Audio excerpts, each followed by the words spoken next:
que les gens qu'on a pu voir monter ce matin, notamment en VTT, avec des développements complètement incroyables qui vous permettent de monter et de grimper au mur. Voilà. Quel succès les VTT. Fignon s'en va. Sortie de l'arrière, rien. Voilà, bien joué parce que Delgado ne peut pas. C'est à Fignon, c'est à Lemon maintenant de tenter de réagir. Il semble que Greg, pour le moment, attende jusqu'au bout l'épuisement de Delgado, incapable. Lucidité ou faiblesse? La question est là. Pour Delgado, à mon avis, faiblesse. Lucidité pour Lemon. Sinon, Delgado aurait déjà demandé à son équipier d'activer encore. Mais c'est la grosse différence qui est faite. Il faut laisser passer la caméra du direct. Jean-François, merci. Voilà. Je savais bien que Jean-François nous laisserait passer. Lemon par rencontre maintenant. Oui, Rondon est lâché. Lemon tente de partir en contre. Ah, Lemon est sur un trop grand développement, presque planté ici, alors que l'on apercevra sur la droite, à la sortie du virage, les chalets de l'Alpe d'Huez et 4 km ou 3 km encore à couvrir pour Lemon qui s'effondre à son tour. Attention, grand moment du tour là. Lemon est en train de s'effondrer et tout l'eau loin là-bas, regardez l'écart qu'il a déjà fait. Delgado part à la recherche de son temps perdu, mais c'est Laurent Fignon qui fait l'exploit du jour pour l'instant. Fignon lancé comme une bombe. Robert, grand moment du Tour de France. Fignon va peut-être reprendre le maillot jaune. Oui, de toute façon, Delgado, s'il arrive avec Fignon, aura réalisé lui aussi une belle performance parce que il fait ça avec un courage presque surhumain. C'est tout l'orgueil qu'il a en lui, splendide orgueil qui lui permet d'essayer de lutter avec Fignon qui peu à peu s'assure mètre par mètre d'avance. Oh là là, quel numéro de Laurent Fignon. J'avais peur qu'on soit déçu de cette étape. Au départ, on s'est dit qu'il se passait quelque chose. On avait eu droit qu'au départ de Fignon en début d'ascension. Et maintenant, on a droit au grand numéro qu'on attendait. C'est Fignon avec Delgado qui est complètement lâché maintenant. Il a lâché les chevaux, Delgado, en quelque sorte. Car il sait qu'il faut aller chercher Fignon et que ce sont eux deux qui vont se disputer maintenant. Fignon est à 53 secondes de Lemon au général. Ça veut dire qu'il est en train de reprendre le maillot jaune. Delgado, lui, est à 2,48. Ça veut dire qu'il va préserver ses chances s'il arrive avec Fignon. Car il ne serait qu'à moins de 2 minutes de Fignon. Et là, tout serait possible. La question, Robert, c'est de savoir combien Lemon va laisser à Fignon sur ce final. La dernière image que nous avons de lui laisse craindre que Lemon ne connaisse un véritable effondrement.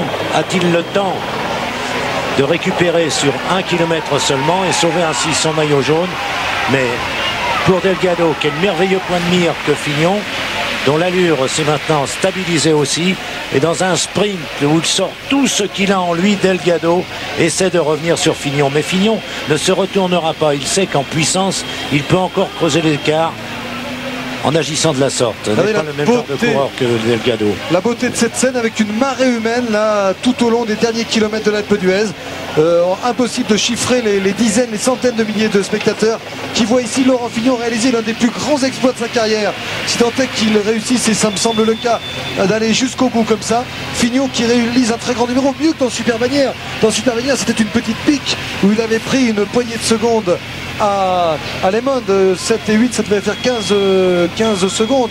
Et là, il est en revanche en train de creuser un écart qui pourrait devenir un fossé si Lemon ne réagit pas. Il a mieux viré que Delgado tout à l'heure, ce qui lui a permis de reprendre une dizaine de mètres, mais à son tour, Delgado reprend le dessus. C'est un match de boxe au point. Ah oui.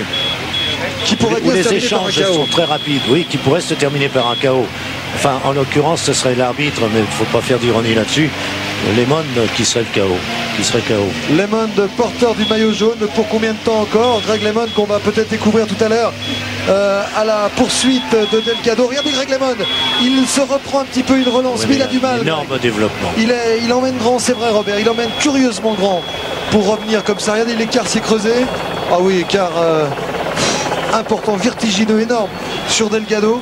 Delgado qui fait l'effort. Pour nous, c'est Rondon qui est là même. Oui, ah oui, c'est énorme l'écart. 200 mètres devant. Oh, l'écart est énorme maintenant entre Lemon, 35 secondes déjà.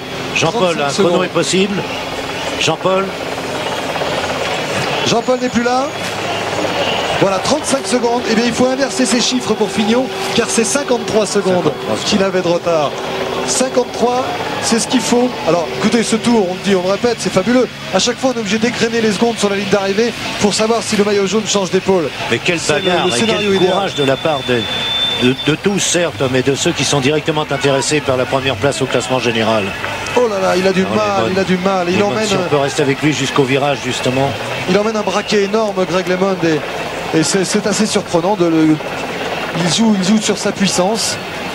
Oh là là, regardez ce Rondon, ce qui lui a mis là, le temps que nos caméras se replacent sur lui tout à l'heure. On est allé rendre visite à ceux de devant. Non, non, ce n'est pas Delgado, c'est Rondon qui est là. Delgado, le voici, qui revient sur Laurent Fignon. Et l'écart, croyez-moi, entre Fignon et Teunisse a dû descendre. La route est plus large, il revient au sprint avant le coup de cul, comme l'on dit, de l'entrée dans l'Alpe d'Huez. Quel suspense! Moins de 2 minutes entre les deux hommes au général. Et que vont-ils faire? Est-ce que Delgado va rester dans le sillage de Fignon, qui s'écarte évidemment pour lui proposer le relais? Changement de vitesse pour Delgado, qui, pour récupérer le plus rapidement possible, a passé plus petit. Et Lehmann, qui n'a pas d'autre solution que la tête en bas, foncer, foncer, foncer. Et Fignon qui en rajoute. Fignon qui en remet. Oh là là, quelle puissance! Mais il est malin aussi, Delgado. Il est capable de rester volontairement à 2 longueurs de Fignon maintenant qu'il a réussi à revenir dans son sillage. Une petite précision, Delgado est à 1 minute 55 de Fignon. C'est-à-dire que s'ils arrivaient comme ça en l'état, ça veut dire que Delgado aurait près de 2 minutes à rattraper sur Fignon et que tout serait possible dans les jours à venir. Ce qu'il faut aussi pour préserver tout l'intérêt de ce tour, c'est que Lehmann colmate un petit peu cette brèche, limite les dégâts, et là on va se retrouver avec un final de rêve. Je crois qu'il s'y applique. Il s'y applique, il ne pense même qu'à ça. Imaginez le final qui va nous être proposé si les 3 hommes sont dans un mouchoir. Les pronostiqueurs néerlandais s'étaient trompés. Ils ont dit que tout se jouerait à l'Alpe d'Huez et qu'au soir de l'Alpe d'Huez, le tour pourrait bien être fini. C'était faux. Teunisse toujours devant en tout cas. Maintenant, presque assuré de sa victoire d'étape, à 1,5 km de la ligne d'arrivée dans l'Alpe où ils ont fait leur entrée. 2 km bientôt pour Lehmann. L'écart est plus important encore. Jean-Paul ou Gérard, vous êtes près d'eux? Je suis à moins de 2 km de l'arrivée. Je vais faire un top entre la tête et voir si le maillot jaune tient toujours. Je suis là. Je suis en position. Voilà les deux hommes toujours. Delgado qui est revenu maintenant complètement dans la route Fignon. Alors quelle va être l'attitude de Fignon? Il faut appuyer bien sûr pour distancer Lehmann. Il ne sollicite pas du tout l'aide de Delgado. C'est vrai que Rondon a fait le boulot pour les Renault. Bien sûr. Il remporte à 2 mains la suite de leur lutte. Top à 1 km. Greg Lehmann au bout de lui-même. Au bout de lui-même. 2 km 5. À 2 km. À 2 km. 52 secondes. Une seconde d'écart entre les deux hommes au classement général. Une seconde, c'est pardon. Laurent Fignon, la foule vient d'apprendre la nouvelle. Éclate de joie.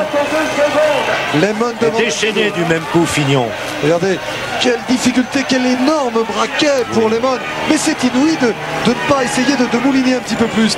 Quelle idée. Surtout que c'est le pourcentage le plus difficile ici, alors que Fignon, dans l'Alpe d'Huez, avant de tourner à droite pour se rendre vers l'arrivée, rencontre un terrain beaucoup plus propice à cet effort-là. N'oublions pas que Teunisse est devant. Pardon? Attendez, il n'est pas encore passé. Oui, allons-y. 48 secondes. 5 secondes d'écart entre les deux hommes. 500 de l'arrivée. Lehmann relance, Robert. Un match fabuleux. Teunisse seul devant pour la victoire d'étape. Et derrière, pour le maillot jaune, 3 hommes. 2 ensemble ici à l'image. Laurent Fignon qui emmène Delgado avec le dossard numéro 1, vainqueur du tour l'an passé. Et puis derrière, le troisième homme qui tente de limiter les dégâts et de rester dans le sillage des deux, car il l'a dit encore ce matin, s'il est tout près d'eux dans le contre-la-montre des Champs-Élysées, il pourra faire la différence. Dernier kilomètre ici, dernier kilomètre pour les deux hommes. Teunisse, lui, va bientôt franchir la ligne d'arrivée. Il aura perdu un temps considérable, Teunisse, mais c'est bien normal. Contre 4 contre-attaquants aussi volontaires. Oh, on a la main sur le chrono. Avec autant de classe. Il n'a pas loupé ce dernier virage qui est très dangereux. Teunisse se dirige donc maintenant vers le juge. Vainqueur d'une splendide étape pour sa part. Ah oui, extraordinaire. Quelle belle victoire. Il était déjà au sommet de la Croix de Fer tout seul et il a réussi un fantastique final. Alors, une dose d'émotion pour la victoire de Teunisse, c'est normal et ça ravit les supporters néerlandais. Mais c'est après que ça va se passer et qu'on va se livrer à des calculs. Teunisse, attention, un premier top pour Teunisse et le deuxième sera plus important. Top! Top pour Teunisse qui l'emporte en 5 heures, 10 minutes et 39 secondes. Le deuxième top sera bien plus important. Lehmann derrière Fignon et Delgado. Fignon qui en rajoute, il sait qu'il est en train de gagner le maillot jaune. Maintenant, il s'est mis en position presque de recherche de vitesse sur un terrain qu'il connaît admirablement. Bien relancé Lehmann, non? Lehmann, oui, mais enfin je pense que l'écart doit dépasser la minute maintenant parce que Lehmann est bien seul, ne perçoit plus Fignon et Delgado, l'un tirant l'autre. Fignon devant Delgado. Delgado ne va pas sauter Fignon peut-être pour la deuxième place, car Fignon il n'y a pas de bonification alors. Non, et puis ça ressemblerait à l'esprit de Delgado. Oui, bien pris complètement à l'extérieur, avec une relance de Fignon. Delgado dans sa roue. Et Delgado va laisser Fignon prendre la deuxième place, semble-t-il. Oui, sportivement, à moins que... Il va peut-être essayer de... Non, il ne va pas arranger les affaires entre les deux.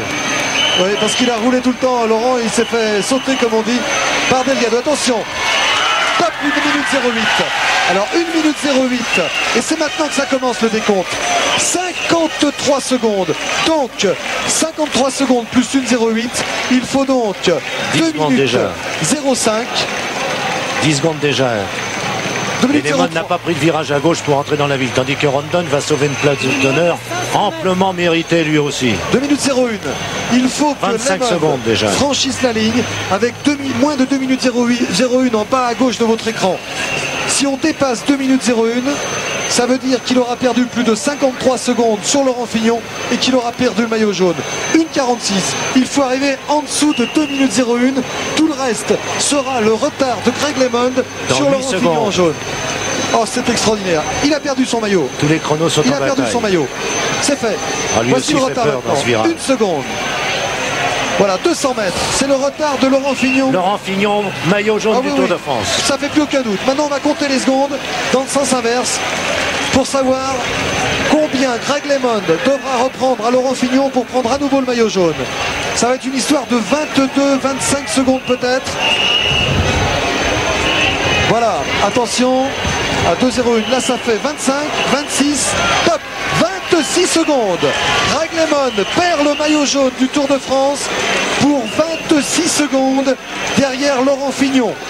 Et derrière Laurent Fignon, on retrouve Greg LeMond deuxième à 26 secondes et troisième Pedro Delgado. Pedro Delgado qui est à 1 minute 55 secondes de Laurent Fignon. Voici le classement général. Premier Laurent Fignon. Deuxième à 26 secondes, Greg LeMond.